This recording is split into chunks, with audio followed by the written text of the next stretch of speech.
ఒక్కసారి వెనక్కి తిరిగి ఆలోచించుకున్నారంట, ఇంతకు ముందు ఉన్న జీవితంలో ఎప్పుడైనా శాంతి అనేది ఉందా అంటే ఎక్కడ ఏ శాంతి లేదు. ఎప్పుడు ఏదో సమస్యలు ఉంటూనే ఉండేవన్నమాట. ఎప్పుడు ఏదో ఒకటి గురించి ఆలోచిస్తాం కదా.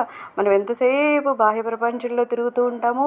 ఏదో బయట నుంచి ఏదో ఒక వస్తువు కావాలనో, ఒక వ్యక్తి మనకి ఏదో సమకూర్చాలనో, లేదు ఒక వ్యక్తి ఏదో కష్టపెడుతున్నాడు కాబట్టి నా జీవితానికి కష్టం వస్తుందనో, ఇలాగ ఏవో ఏవో ఏవో కష్టపడుతూనే ఉంటాం.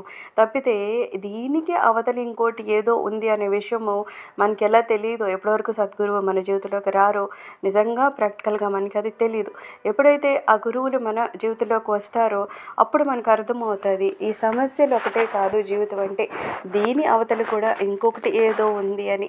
అలాగా ఆయన ఏమంటున్నారు, ఫస్ట్ డేనే కాదు, రెండో రోజు, మూడో రోజు, అలాగ నెమ్మదిగా ఆయన జీవితం చూసుకుంటే అప్పుడు మళ్ళీ ఒక్కసారి వెనక్కి తిరిగి చూసుకున్నారంట. చూసుకొని భగవాన్ కలవక ముందు నా జీవితము ఎంత మూఢంతో ఉంది, అసలు ఎంత మూర్ఖంగా నేను వ్యవహరించాను.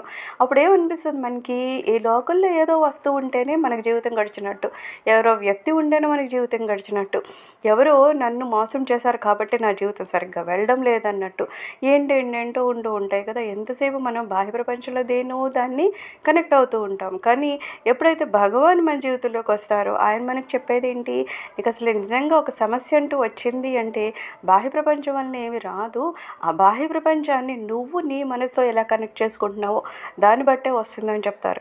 అది అర్థమయ్యాక ఈయనకి నవ్వు రావడం మొదలైందనమాట.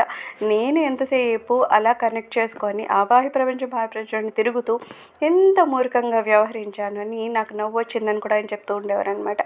అయితే ఆయన ఏమంటున్నారు, నేను ఏదో పెద్ద ఒక ఉద్యానవనాన్ని పెంచేసినట్టు మొక్కలతో నా హృదయం కూడా ఎంతసేపు పొలోమని ఏవేవేవో సమస్యలతో పెంచేసుకుంటూ ఉండేవాడిని అనేవారు. మనం కూడా అంతే కదా, ఎన్ని సమస్యలు పెట్టుకుంటాము. నిజంగా స్వామివారి కృప మన మీద కలిగాక ఆ సమస్యలు నిజంగా ఇవన్నీ మన జీవితానికి అవసరమైన సమస్యలేనా అని ఆలోచన వస్తుంది.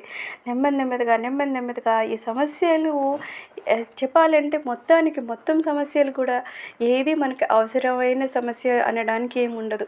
అన్నీ మనం కావాలని తెచ్చుకోవడమే.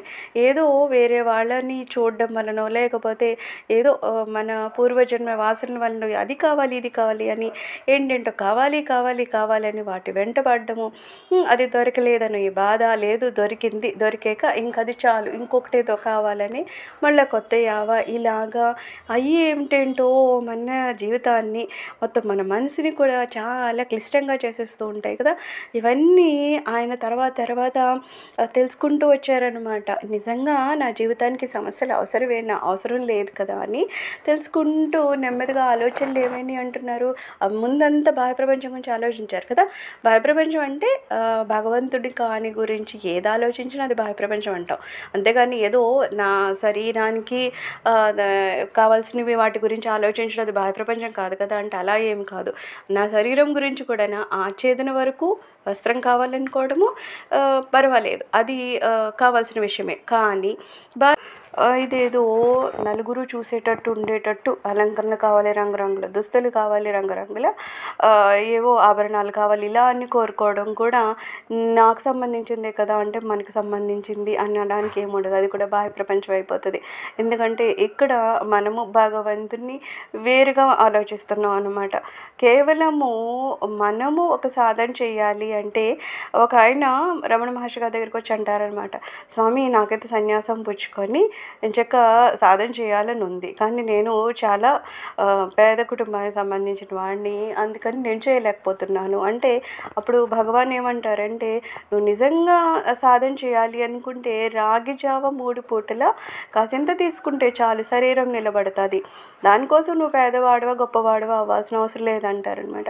అందుకని ఏదో మన దగ్గర అది లేదు ఇది లేదు, ఇది నా భక్తికి అడ్డంకా అంటే అవేమీ అడ్డంకులు కాదు, అవి కావాలా మనం తెచ్చిపెట్టుకుంటూ ఉంటాం అనమాట. అదేదో లేదు కాబట్టి నేను చేయడం లేదు, కానీ నిజంగా అది ఉంటే నేను చేసేసేవాడిని అని వినేవాళ్ళం మనం ఎంతమందినో చూస్తూ ఉంటాం కదా. అవన్నీ కేవలం మనము ఏవో చెప్పడం అనమాట. నిజంగా మనకు భక్తి చేయాలనుకుంటే మన దగ్గర అవి ఇవి ఉండాల్సిన అవసరం ఏం లేదంట.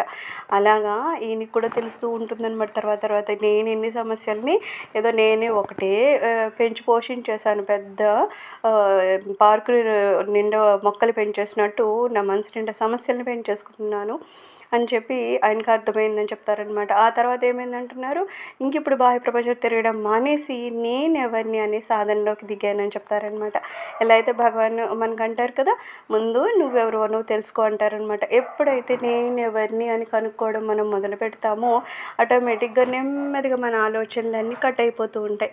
ఇంతకుముందు అంతా బయట ఎవరి గురించి, ఒక వ్యక్తి గురించి ఆలోచించేవాళ్ళం. ఈరోజు నేను ఎవరనేసరికి అది అంతర్ముఖం అయిపోతూ ఉంటుంది. ఆ వ్యక్తి గురించి మనకెందుకు, అతను మంచివాడా, సరే ఒక దండం పెట్టి వదిలే, చెడ్డవాడా, అతని కర్మానికి అతను పోతాడని వదిలే, మొత్తానికి వదిలేసాయి. అవతల వ్యక్తి గురించి నువ్వు ఆలోచించాల్సిన అవసరం లేదు.